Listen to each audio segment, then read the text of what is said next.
அட போடா, என்னடா வாழ்க்கை. ஆர்சிபி டீமுக்கு மட்டும் ஏன் இந்த மாதிரிலாம் நடக்குது அப்படிங்கிற மாதிரி தான். ஆர்சிபி எப்படியாவது டேஸை வின் பண்ணிட்டோம், ஸோ அவங்கள பேட்டிங் பண்ண வச்சு ஈஸியாக சேஸ் பண்ணிடலாம் எப்படியாவது கஷ்டப்பட்டு இந்த மேட்ச்சை ஜெயிக்கணும் அப்படின்னு சொல்லிட்டு பச்சை சட்டையெல்லாம் மாற்றிட்டு வந்தாங்க. ஆனால் என்ன அப்படின்னு சொல்லிட்டு பார்த்தீங்க அப்படின்னா கொல்கத்தா பயங்கரமாக அடிச்சிருந்தாங்க. அவங்க டீமில் சால்ட்டு சூப்பராக அடிச்சிருந்தார் அப்படின்னு தான் சொல்லணும். அதுக்கப்புறம் அவங்களோட டீம் கேப்டன் சுரேஷ் ஐயரும் ஒரு 50 போட்டிருந்தார். ஸோ அதுக்கப்புறம் வந்து வெங்கடேஷ் ஐயராக இருக்கட்டும், ரசல்லாக இருக்கட்டும், ரிங்கு சிங்காக இருக்கட்டும், ஸோ அவங்களாம் வந்து ஓரளவுக்கு நல்லா தான் ஆடி இருந்தாங்க. ஸோ 20+ அடிச்சிருந்தாங்க.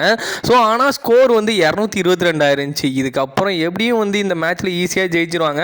ஸோ ஆல்ரெடி வந்து எஸ்ஆர்ஹெச்சுக்கு அகேன்ஸ்டாக ஒரு 220 பக்கத்தில் அடித்தாங்க.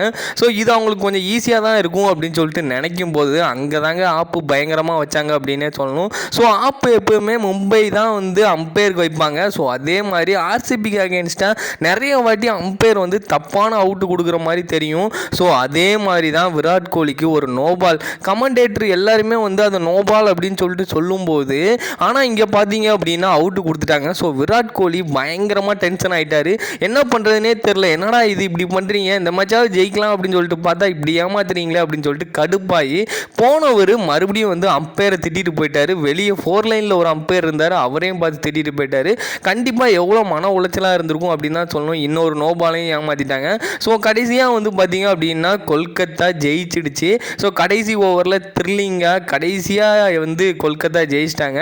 ஸோ இதை பார்க்கும்போது ஆர்சிபி ஃபேன்ஸ்க்குலாம் ரொம்ப கஷ்டமாக இருக்கும். என்னடா இது கஷ்டப்பட்டு ஜெயிக்கலாம் அப்படின்னு சொல்லிட்டு வரும்போது இந்த மாதிரிலாம் ஏமாற்றி ஜெயிக்கிறாங்களே. மும்பை கூடயும் இதே மாதிரி தான் ஒரு நோபால் ஏமாத்துனாங்க. ஸோ இப்பவும் இதே மாதிரி ஏமாத்துறாங்க. ஸோ ஆர்சிபி டீம்னா ஏன் இப்படி அம்பையர்ஸ் வந்து இவ்வளோ கேவலமாக நடந்துக்கிறாங்க அப்படிங்கிற மாதிரி தோணுச்சு. ஸோ பார்த்துக்கிட்டு இருக்க உங்களுக்கு எப்படி தோணுது அப்படின்னு சொல்லிட்டு கமெண்ட் பண்ணுங்கள். ஸோ விராட் கோலி வந்து இன்றைக்கி அப்படியே ஸ்மைலாக சிரிச்சுக்கிட்டே இருந்தார். என்னடா இது எவ்வளோ தோல்விடாக பார்க்குறது, இந்த தோல்வியை நான் வந்து சிரிச்சே ஏற்றுக்கிறேன் அப்படின்னு சொல்லிட்டு சிரிச்சே ஏற்றுக்கிட்டார் அப்படின்னு தான் சொல்லணும். ஸோ அவர் சிரிக்கும் போது நம்மளுக்கு தான் ரொம்ப கஷ்டமாக இருந்துச்சு. ஆர்சிபி டீம் வந்து இன்னுமே ரொம்பவே ஃபேன்ஸ் வந்து ரொம்ப ஃபீல் பண்ணியிருப்பாங்க அப்படிங்கிற மாதிரி தோணுச்சு.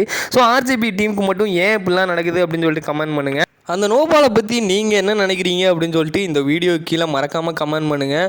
ஸோ ஏன் அம்பையர்லாம் உண்மையாகவே இப்படி தான் பண்ணிகிட்டு இருக்காங்களா, இது ஒரு மேட்ச் ஃபிக்ஸிங்காக அப்படின்னு கூட கமெண்ட் பண்ணுங்கள். புதுசாக பார்க்குறவங்களா இருந்தால் மறக்காமல் நம்ம சேனலை சப்ஸ்கிரைப் பண்ணிக்கிங்க. தேங்க்யூ.